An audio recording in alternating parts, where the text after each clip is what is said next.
What it is, what it do, cyber world. It is your girl, the one and only Ash Brown, and this is the ashsaiditshow. Over 1,800 episodes, 500,000 streams and growing.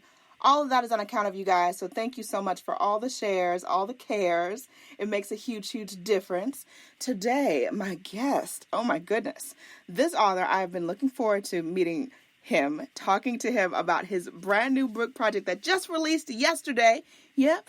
July 18th, the Horror Movie Night Cookbook. Deliciously deadly recipes inspired by scary movies. The wonderful Richard S. Sargent. Hey, Richard. Hello. Thank you for having me. Thank you so much for joining us, Richard. So, I gotta say, when I got the release for your book, it just sent me down memory lane. I was like so excited. I was like, oh my gosh, I remember that movie. Oh my gosh, I remember this. It was so cool. I was like, I gotta try to get him on before all the press stuff starts. So, Richard, where did the inspiration come for you to make this cookbook? Well, I have always been a fan of horror films. Growing up, I used to watch them with my mother. Yeah. My friends, however, told me that they didn't watch horror. They thought it was just a bunch of, pointless blood and boobs and had nothing to offer. And of course, that sent me reeling. So I was like, no, I got to educate these people. So I decided to host horror movie nights where I would do 3 horror movies that I thought were, important to the genre, or at least, made some impact on my own personal life. Right. I would show them to them, a theme if possible, but not necessary for the evening. But I decided, okay, that could be kind of boring if we're just sitting there watching 3 movies in a row. So why don't I pair a course with each film? Which, of course, everybody likes their pizza or, and their beer, with their movies. But I thought, let's be a little more creative than that. And so I used the movies themselves to figure out what I was going to make that evening. So I would have an appetizer, an entree, and a dessert. Each one, of course, paired with a cocktail. And it's all inspired by the movies that you're watching. Wow, that sounds like, the best idea I've heard all week. That sounds really awesome. So, how did you eliminate the movies and the films that you wanted to pull inspiration from? Because there's so many, and I know it's hard to pick your favorites out of it, but what was that process like for you? Well, for me it is hard because I have been studying horror my whole life, and there are just so many really important ones out there that have a lot more to say than what you see on the surface. So it was really hard to narrow it down. So what I had to do was kind of introduce them first to what I thought were the basics, so that they could get the idea of where I was going with this. So, we did things like Halloween, which of course is influential for slashers, and, we did, movies like Poltergeist, which changed the game for the supernatural genre, things like that. Yeah. So, Blair Witch Project that, revitalized the found footage subgenre. So there were a lot of things I took into account. Plus, I had to like them. I had to want to watch them again. But these ones I kind of knew like the back of my hand. So I was ready to pick my favorites and go from there. Yes. So I'm sure that there was a lot of taste testing and in the kitchen, experimenting with stuff. How many hours of, I'd imagine, I would have been there, Rich, to test all the cocktails and the mixtails and stuff to make sure that, they're just right. Those are very important. Don't you worry. There's going to be a sequel, so you can come on over and you can be one of my testers. Hey, count it at it. But, as far as you testing these different recipes and stuff and, pulling your friends together, how long did that take? Yeah, so it took many, many hours. I don't know exactly how many hours to develop all of these recipes. Some of them were already recipes that, I grew up with or that I've been making myself for years, and I just sort of tweaked them a little bit to make them fit with the themes of the movies. And some of them were brand new, so those took a little bit more time to test and lots of swearing in the kitchen, and but I think it all came together really well. So yeah, I'm very proud of these recipes. Definitely. Would you say that this is a cookbook for the beginner cook, the cook that's just wanting to just dabble in the kitchen and not spend 12 hours preparing food? There's a little bit for everybody, I think. I think there are those recipes that are definitely for beginners, very easy to make, like for Scream, I thought it made sense to do popcorn like Drew Barrymore is making in the opening sequence. So I did a couple different types of popcorn, which I think, is very easy for the average home cook. Yeah. And then there are some recipes that, you have to prep for like a week or so. But I don't want to scare anybody off, because even those, if you know how to follow recipes, follow instructions, then it should be quite all right for you. You know, there's nothing that,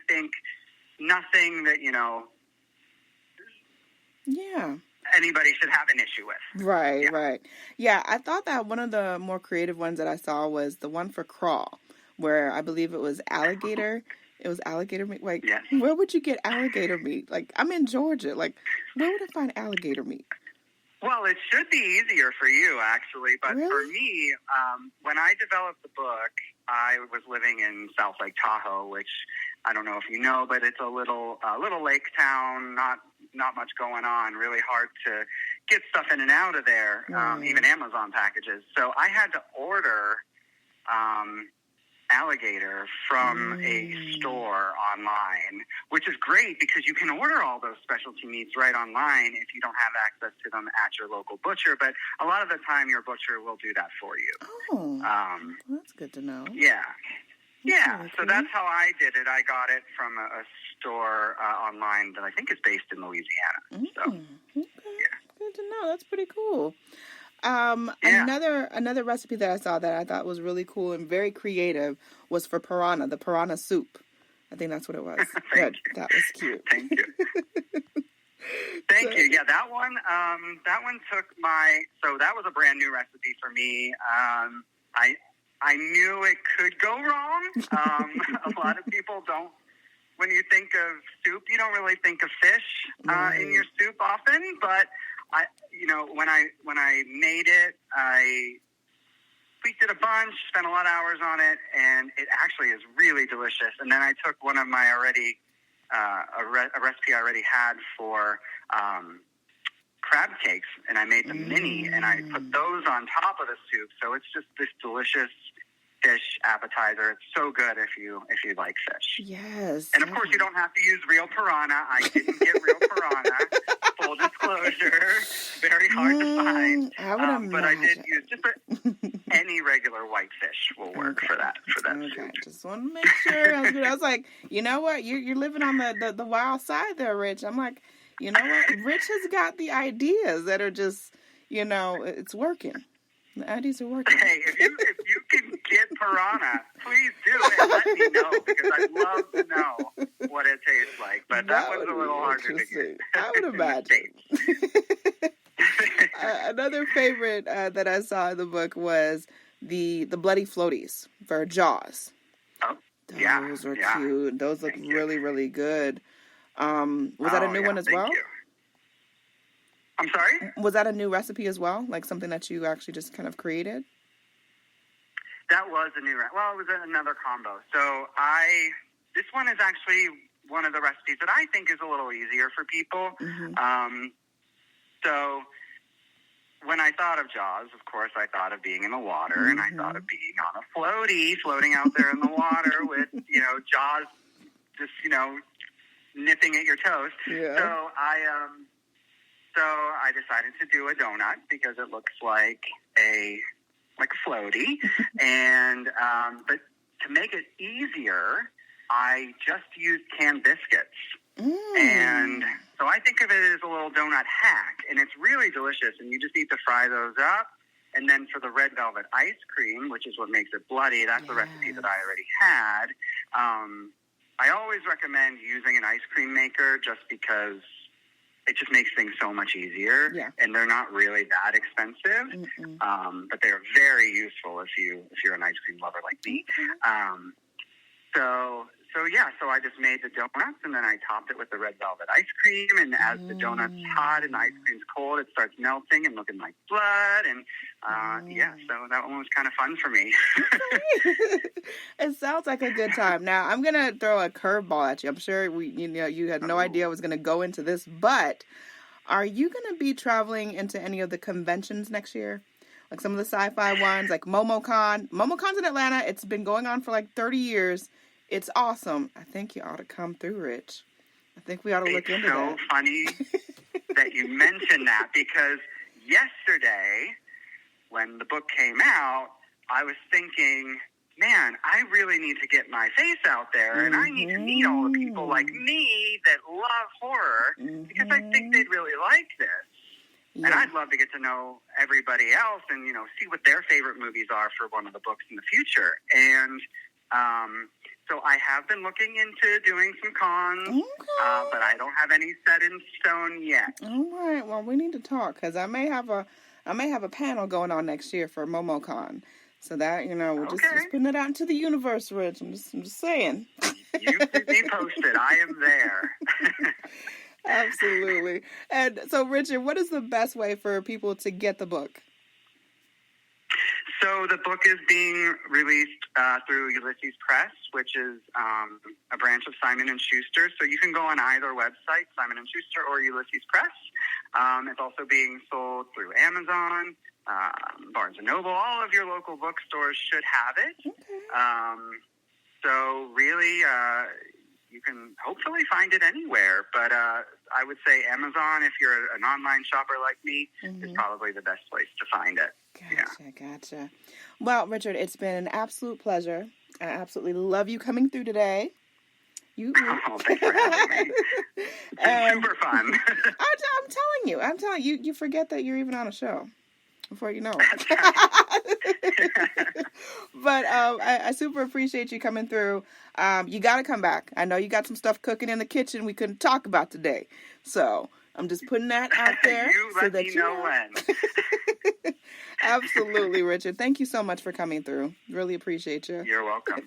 Thank you to each and every one of you guys. Thank you for all of your love and support.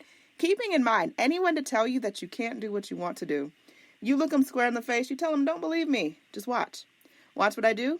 Watch me make it happen. Watch me make history. That's what we're doing this for, the history books.